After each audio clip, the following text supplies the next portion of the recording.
¿cómo están? Muy buenos días. Pues aquí estamos otra vez. Hoy es miércoles 4 de enero y estamos de nuevo en esta colaboración entre redcouch.mx e Inspiración Radio. Y es un gusto acompañarles en esta mañana otra vez con el devocional y ayudándoles un poco a acercarse a los pensamientos del Padre. La verdad es que es un gusto ponernos a pensar lo que Dios piensa acerca de nosotros y sobre todo el potencializar nuestra vida en Cristo, porque ese debe ser nuestro objetivo. Muchas personas solamente oran para que Dios las bendiga y Dios les dé algo, pero se les olvida la parte importante y la parte interesante acerca de estar con Dios. Y de esto le quiero hablar. ¿Sabe?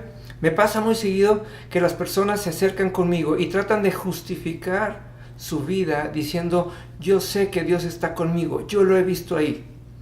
Lo cual es sumamente válido, lo cual nadie lo puede refutar. De hecho, dice la Biblia, y lo promete en Josué 1:9, que dice Dios, a donde tú vayas, yo iré contigo. El Salmo 139 nos habla acerca de la omnipresencia de Dios, y dice Dios que aun si estuviéramos en el infierno, también Él estaría ahí. Nadie puede cuestionar la omnipresencia de Dios, nadie puede cuestionar el amor que Dios nos tiene. Nadie puede cuestionar el hecho de que Dios pretenda estar cerca de nosotros y pretenda beneficiarnos todo el tiempo. La pregunta del millón es, ¿estamos nosotros con Dios? Porque aún estando Dios a un lado nuestro, en medio de donde estamos, hemos decidido ignorarle, hemos decidido pecar y hemos decidido actuar como si Él no estuviera en ese lugar. Piénselo de esta manera. Muchas veces tenemos reuniones en las cuales hablamos acerca de Dios y ni siquiera lo hacemos con la conciencia de que Dios está ahí. Y le estoy hablando que muchas veces estos son reuniones de iglesia. Estamos hablando de Dios, pero no estamos hablando como si Él estuviera presente. Y lo hacemos sin la conciencia de ello. Por eso tenemos que entender que nuestra vida se define de acuerdo a la cantidad de la presencia de Dios que nosotros permitamos que exista. Una de mis citas favoritas o de mis pasajes favoritos en la Biblia es el pasaje donde se habla de Enoc. Estamos hablando del libro de Génesis en el capítulo 3. Enoc es el padre de Matusalén.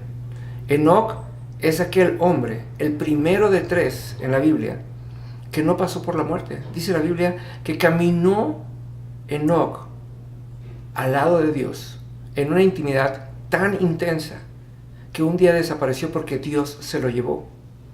Y esto quiere decir que Enoc caminaba a la misma velocidad que Dios, que Enoc caminaba en la misma dirección de Dios, que Enoc caminaba al mismo ritmo de Dios. Quiere decir, su corazón estaba constantemente enfocado en la persona de Dios, en su voluntad y en los planes que Él tenía. Como dice Jeremías en el capítulo 29, en el versículo 11, Dios tiene planes de bien para nosotros. No solamente quiere darnos cosas buenas, Él pretende que nosotros seamos parte de su plan. Él pretende que seamos nosotros los ejecutores y administradores de su reino. Piense esto. Dios, cuando envió a Adán y a Eva, a la tierra, lo primero que hizo fue bendecirlos de 5 maneras. Les dijo, tienen la capacidad de fructificar, tienen la capacidad de multiplicarse, tienen la capacidad de llenar la tierra, tienen la capacidad de ser ustedes los jueces entre el bien y el mal sobre la tierra. Y por último, son ustedes los que tienen la capacidad de gobernar la tierra, enseñorearse de ella. Quiere decir, tomarla como propia y multiplicarla. Eso es lo que hizo Enoc. Enoc tomó lo que había en su espíritu y lo llevó y lo trascendió a la carne, al grado que no tuvo que pasar por la muerte. Nosotros a veces oramos, ¿no se ha puesto a pensar? Como si Dios no estuviera ahí. Nosotros a veces oramos como si Dios no quisiera hacer las cosas y se lo pedimos por favor. Yo siempre me acuerdo con vergüenza, porque yo solía orar y decir, Dios, por lo que más quieras. Hasta que un día Dios me reprendió y me dijo, si lo que más quiero eres tú. Eso me hizo pensar y dije, es cierto, estoy orando a un Dios que todo lo hizo por mí, que todo lo quiso, y sin embargo le estoy orando como si fuera opcional el que Él me bendijera. ¿No lo ha hecho usted así también? Es por eso que todo el tiempo tenemos que estar pensando y entendiendo que Dios está alrededor de nosotros, que Dios quiere hablarnos y que Dios quiere ser parte de nuestros planes, quiere ser parte de lo que hagamos y quiere enseñorearse de nuestra vida.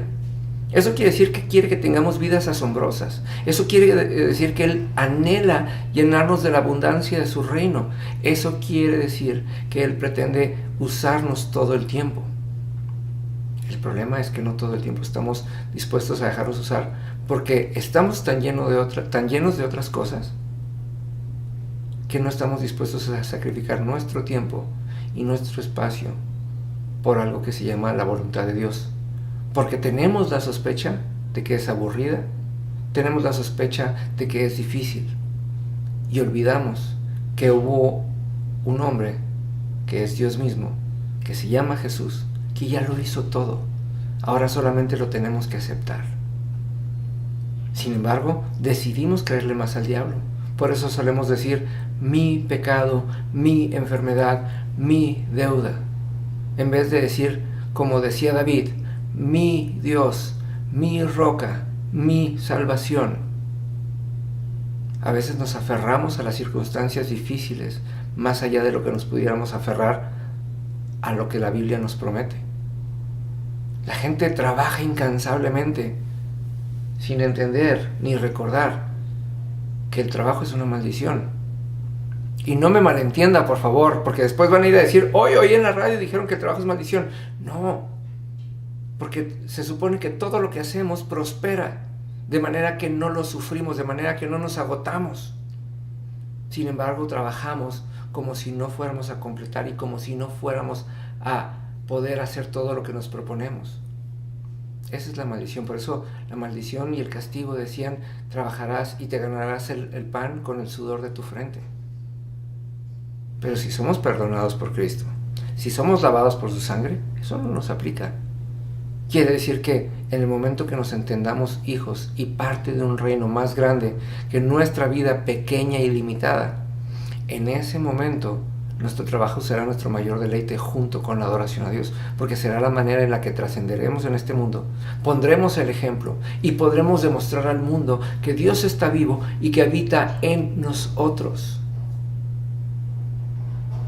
Por eso me emociona cuando vemos las fracciones de la Biblia que hablan... ¿Por qué se corta? Por eso me emociono cuando veo las fracciones de la Biblia que hablan acerca del éxito. Dice el Salmo 1, versículo del 1 al 3, bienaventurado aquel que no anduvo en consejo de malos, que no anduvo con pecadores, que no se sentó en sillas escarnecedores, y luego empieza, aquel que no le hace caso al mundo, y empieza a decir, ese será como un árbol plantado junto a aguas corrientes, símbolo de la palabra de Dios.